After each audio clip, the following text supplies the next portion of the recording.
And if we look forward in 5 years' time, in opposition, Keir Starmer made that commitment to spend 2.5% of GDP on defence. We're delivering it 3 years earlier than anyone expected. We made a clear NATO first commitment. We're delivering it. We said we would reset relations with European allies. We're delivering it. We promised more British-based defence investment. We are delivering it. And the Chancellor's decisions at this budget are part of making Britain safer, stronger and more successful. So within this Parliament, I want Britain to become the best place to invest and grow a defence business. I want Britain's armed forces to be the fastest innovating military in NATO. I want the British government investment matched by rising private investment.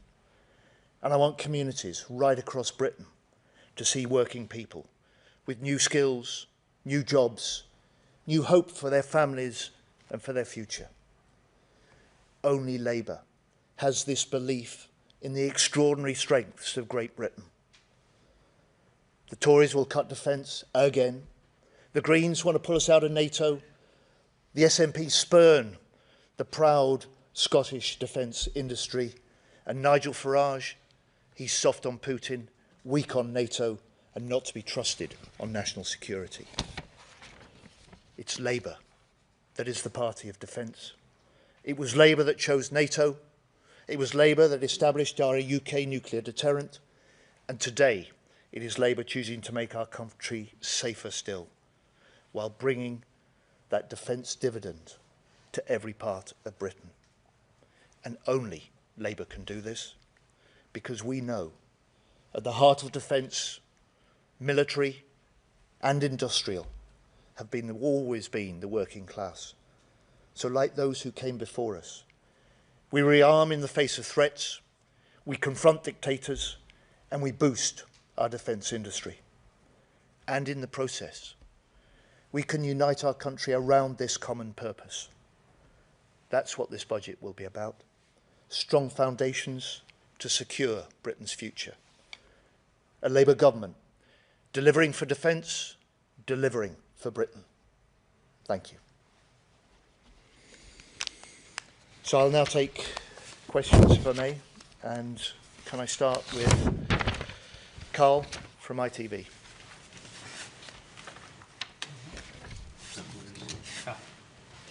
Have we got a mic? Apparently we're using the ones overhead, Secretary. Very good, very good.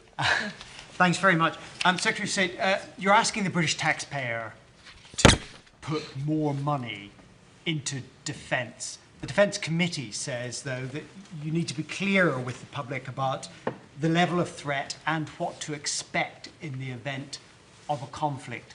Can you be straight with people now whose money you're going to spend? What is the level of threat? How close are we to conflict? And what should they expect? So I started this speech at the press conference by setting out the immediate threat that we have from Russian spy ships. I set out the scale of cyber attacks that have been in this last year against the defence systems alone. I pointed to the way that Russia isn't just raising the stakes in Ukraine, there's rising aggression against NATO as well. And we've seen across a range of different parts of the world, greater conflict, less predictability, greater danger.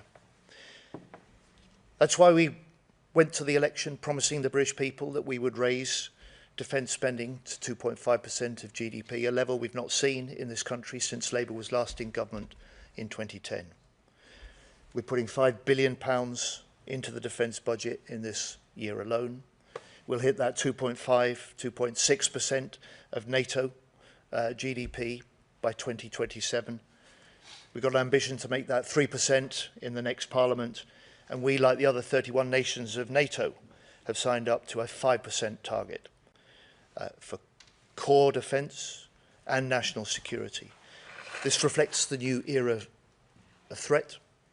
It reflects the requirement for a new era for defence, and it recognises Britain's role, stepping up to lead in Europe, stepping up with other European nations on Ukraine and on NATO, because our strength is our work with allies, which is why we made the promise at the election. You've seen it delivered since, that Britain, under Labour, has reset our relations with Europe.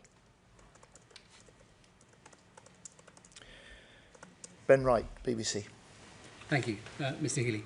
I mean, the German government has said that they believe Russia could attack NATO within 5 years. Do you agree with that assessment? And if you look at the spending in Germany or Poland, they're ramping it up much faster than we are. The budget's coming up. Do you need more money quickly from the Treasury to put Britain on a war footing? And can this effort be done, be candid with people, without taxes going up? We can't turn around the problems of the last 14 years overnight. We produced the Strategic Defence Review precisely to give us that vision for the future, to set out the challenges of transforming our armed forces, to make them more ready to fight still, more capable to deter, alongside NATO allies. We set out that NATO first commitment because we recognise that Britain won't fight alone, we won't deter alone, but we have to lead the way, and we have to do so with allies. And it's that long-term commitment, that certain decade of rising defence investment, that has meant that we've now also seen the rising levels of private investment. And so I, in the last year, have spent as much time with investors as I have with industry. I've spent as much time with innovating small firms that hold the key for future capabilities that keep us ahead of our adversaries that I have with the traditional defence businesses. And it's that combination of fresh investment, transformation, and a vision that sees the strength of our British industry as essential to equipping our armed forces and essential to providing a greater deterrence against anybody that would attack us in the future. Ellen Milligan, Bloomberg, please. Thank you. Can you give us more detail on the Russian ship pointing lasers at our pilots? How much of an escalation is that? And on the EU Safe Weapons Fund, was any progress made last night at the dinner between the Prime Minister, Germany and France? And with the deadline coming next week, is no deal better than a bad deal? So on the Yantar, this is the second time in a year that it's entered UK waters. It is part of a Russian fleet designed to put and hold our undersea infrastructure and those of our allies at risk. It isn't just a naval operation, it's part of a Russian program driven by what they call the Main Directorate of Deep Sea Research, or GUGI. And this is designed to have capabilities which can undertake surveillance in peacetime and sabotage in conflict. And that is why we've been determined, whenever the Yantar comes into British wider waters, we track it, we deter it, and we say to Putin, we are ready. And we do that alongside allies. You saw this last year in the way that Britain led the response to attacks on critical infrastructure with other Baltic and Nordic nations, and then NATO stepped in as well with their operation.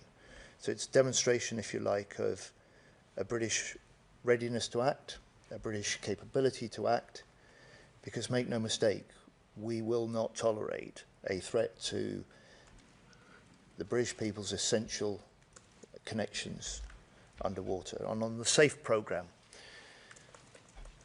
we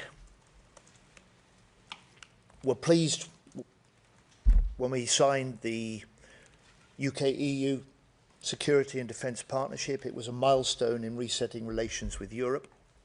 We recognise, like President von der Leyen did, the importance of all European nations contributing to European security. So we've negotiated seriously throughout this period for participation in SAFE. But we've always made clear, whilst we were willing to pay a fair share of the costs of this programme, any deal had to be good value for money for our British taxpayers, had to be good value for our British defence industry. And I hope the Commission will get to the point that we can participate, but whether or not we do, in or out of SAFE, make no mistake, we are doing the deals with other European nations so that British industry and the strengths that we can bring to future wider European security, we will continue to do that in or out of SAFE. We will continue to win the export deals that benefit Britain. We will continue to provide the systems and weaponry and the innovation that helps make Europe safer. Rob Powell, Sky. Just to follow on from that on the Yantar, is this the first time that lasers have been used by a Russian vessel against pilots? And how dangerous is that? What are the risks? And also, how will the UK government be responding to this? Clearly, anything that impedes, disrupts or puts at risk pilots in charge of British military planes is deeply dangerous. This is the first time we've had this action from Yantar directed against the British RAF. We take it extremely seriously. I have changed the Navy's rules of engagement so that we can follow more closely, monitor more closely the activities of the Yantar when it's in our wider waters. We have military options ready should the Yantar change course. I'm not going to reveal those because that only makes President Putin wiser. But I would just say to you, look at what we did last time. When the Yantar was in British waters, we surfaced a nuclear-powered British attack submarine close to that ship. A submarine that they did not know was there, that had helped track its every movement before. And look at what I'm going to do this afternoon. I shall go to Plymouth. I shall open a new factory, a British-based factory that has come directly from the Trinity House Agreement with Germany last year, with fresh investment into the UK, where we can start to design and manufacture the sea and undersea drones that will help reinforce exactly the sort of security that is threatened by the actions of Putin and his spy ships like Yantar. Charlie Parker, The Times. Thank you. What do you make of the Defence Committee's assessment that it's highly likely the US will withdraw from Europe under President Trump, and its subsequent call for Britain to rapidly replace its American military systems? Sorry, whose assessment was that? The Defence Committee's in its report today.